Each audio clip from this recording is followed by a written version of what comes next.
Have you ever heard of a crime so silent, so precise, that explaining it feels impossible? This story truly happened in 1989, and to this day, investigators cannot agree on what occurred inside that abandoned house or what was actually living there. In Mill Creek, a small town in Colorado, stood an old, decaying house along Route 45. Nobody lived there. Nobody entered.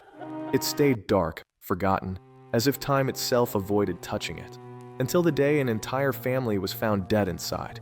With one horrifying detail, that family didn't live there, and no one ever saw them go inside. John Henderson, 41, mechanic. Carol Henderson, 38, nurse. Their daughter Emma, 12. A normal family. No conflicts, no debts, no enemies. They were last seen at a restaurant the night before. Then nothing. They vanished. Their car was never found. A strange smell led police to the abandoned house.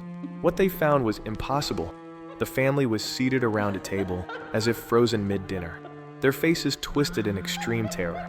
No broken windows, no signs of forced entry, no injuries on the bodies. But the worst part was on the walls. Hundreds of scratch marks, as if something or someone had tried to claw its way out from inside the walls. On one wall, written in a dark, dried substance, "He enters when no one is watching." The body showed no trauma, no poison, nothing measurable. Yet the medical examiner wrote one alarming note. Their pupils were dilated to the maximum, a sign of overwhelming terror.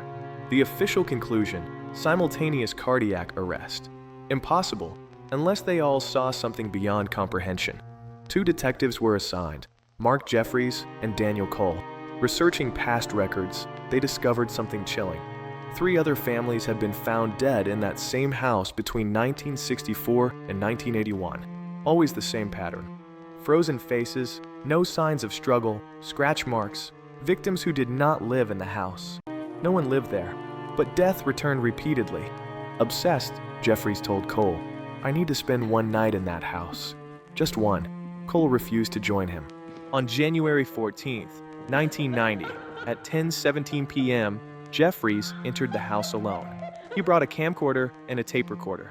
At 11:04 p.m., the tape captured heavy thumping on a wall, then faster banging, then a very low voice.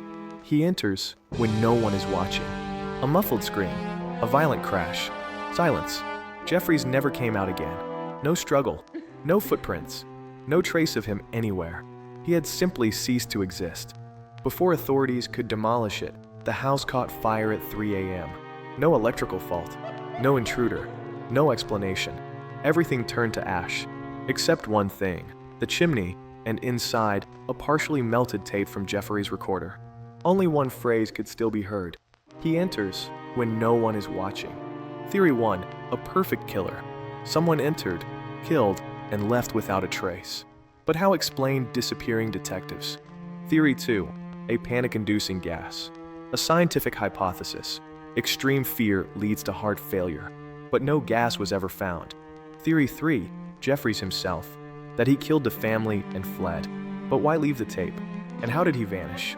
Theory 4, something non-human. A presence tied to the house, appearing only when the victim is alone. People spoke of a shadow, others of a predator. Route 45 was closed for a decade. A gas station was eventually built on the land.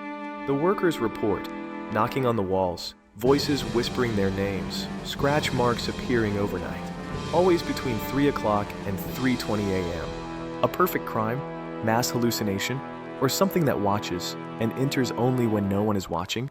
If you love real, dark, unexplained mysteries, subscribe and uncover the next secret.